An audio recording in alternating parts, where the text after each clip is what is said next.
El teórico Marshall McLuhan acuñó la frase "el medio es el mensaje", refiriéndose a que el medio a través del cual recibimos la información nos afecta más que la información misma. Se hace fundamental para el significado del propio mensaje. La frase ha tomado vida propia más allá de la teoría original, llegando a ser el medio un estímulo importante a la hora de pensarnos como receptores de información general, incluso como simples observadores del arte en particular. En el caso de una obra de arte, es evidente que nos predisponemos dependiendo del contexto. No es lo mismo si observamos la pieza en un museo que si lo vemos como un graffiti en la calle. Específicamente en el mundo del arte, tanto el entorno, el soporte, los materiales o las técnicas utilizadas por el artista para transmitir su manera de ver el universo pueden ser decisivos para el propio mensaje.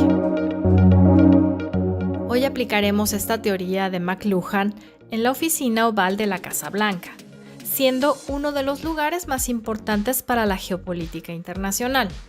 Desde que se creara en 1909, todos los presidentes de Estados Unidos han dejado su impronta en la estancia que representa el kilómetro cero del poder mundial.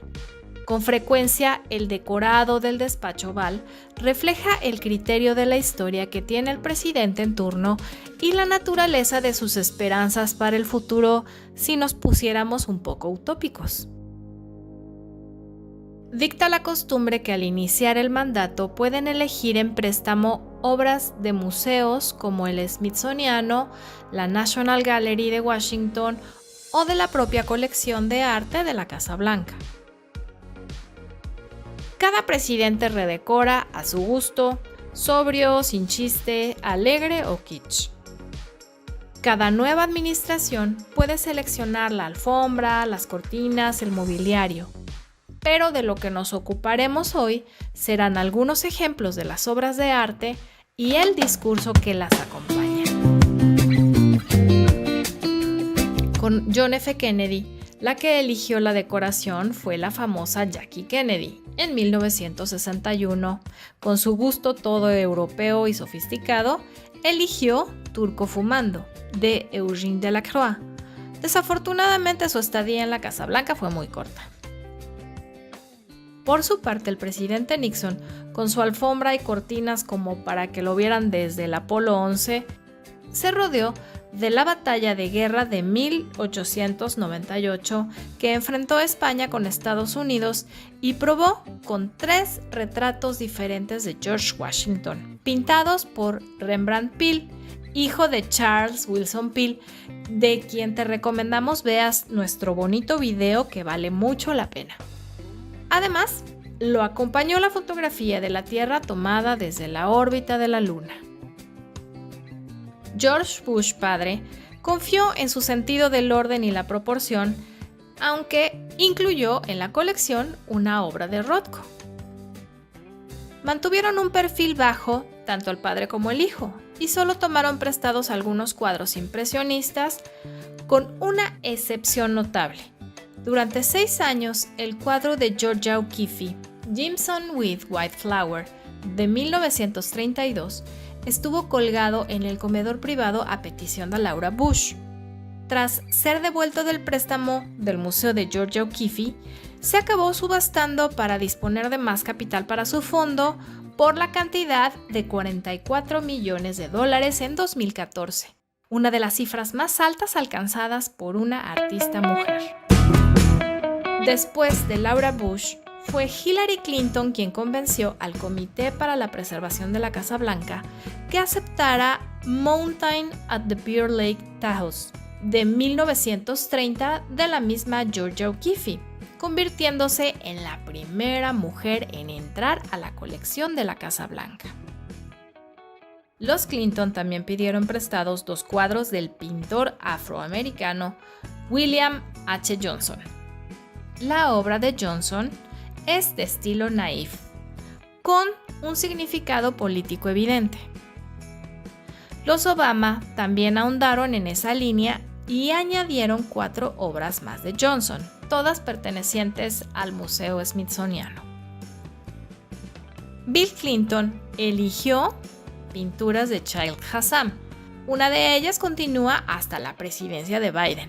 Y también incluyó Norman Rockwell, junto con William Carlton, con una pintura de género que muestra afroamericanos reunidos en anticipación a la entrada en vigor de la Proclamación de Emancipación. Los Obama no se quedaron ahí y también pidieron obras del norteamericano Hopper de la serie de graneros y casas solitarias que el artista pintó entre 1930 y 1933 para mostrar los efectos de la Gran Depresión cuando miles de granjeros perdieron sus hogares. También seleccionaron obras de Joseph Albers y no puede faltar el inconfundible Robert Rauschenberg ni Jasper Johns, a quien le entregó la Medalla de la Libertad en 2010. Al lado de los pintores modernos, se extiende la colección para incluir obras focalizadas en la diversidad cultural, donde se torna aún más interesante por su inclinación hacia la obra de Alma Thomas, la primera mujer afroamericana que tuvo una exposición individual en el Whitney Museum, y ahora también la primera en entrar a la colección de la Casa Blanca con su colorista Resurrection de 1966. Y la elección más arriesgada de los Obama fue Glenn Ligon, un artista conceptual afroamericano que explora cuestiones como la identidad sexual o racial. Hubo un capítulo interesante alrededor de esta pieza en particular.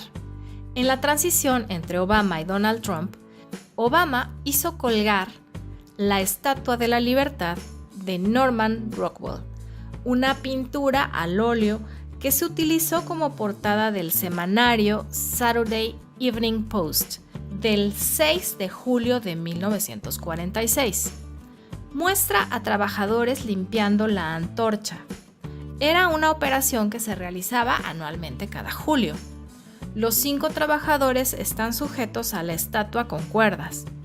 Quizá la intención de Rockwell, en un primer momento, era mostrar eso, los trabajos de mantenimiento hacia el ícono de la libertad por excelencia.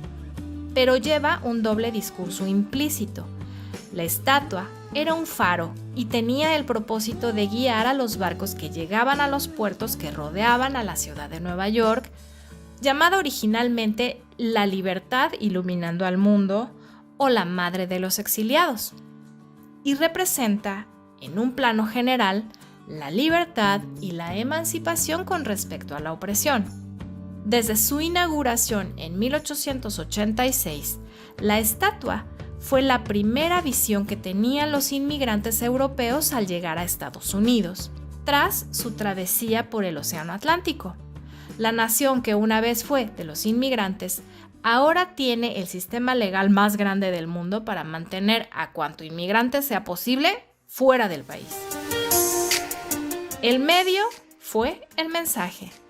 Trump pudo haber endurecido su retórica inmigrante, pero los números cuentan otra historia.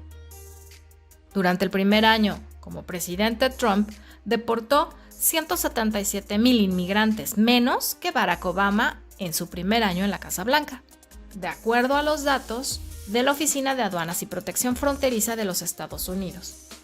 Casi 3 millones de indocumentados fueron expulsados de Estados Unidos durante los 8 años de gobierno de Obama. Paradójicamente, la pintura de Rockwell se encontraba por encima del busto de Martin Luther King. Poco después de la toma de posesión de Donald Trump, fue reemplazado por un retrato de Andrew Jackson, expresidente de los Estados Unidos, fundador del Partido Demócrata, contrario a las leyes de la abolición de la esclavitud y a favor de la anexión de Texas a territorio norteamericano. Las elecciones no suelen ser sorprendentes. Artistas norteamericanos y en las últimas décadas con alguna intención. Por eso, en el Museo Guggenheim de Nueva York, se quedaron de una pieza cuando la recién llegada administración de Trump se dirigió a ellos para pedirles una obra de Van Gogh, Paisaje en la nieve. Pero el museo rechazó desprenderse temporalmente de la obra y ofreció a cambio América, del artista italiano Maurizio Cattelan, que fue fabricada en oro de 18 quilates. La pieza está actualmente desaparecida. El medio es el mensaje.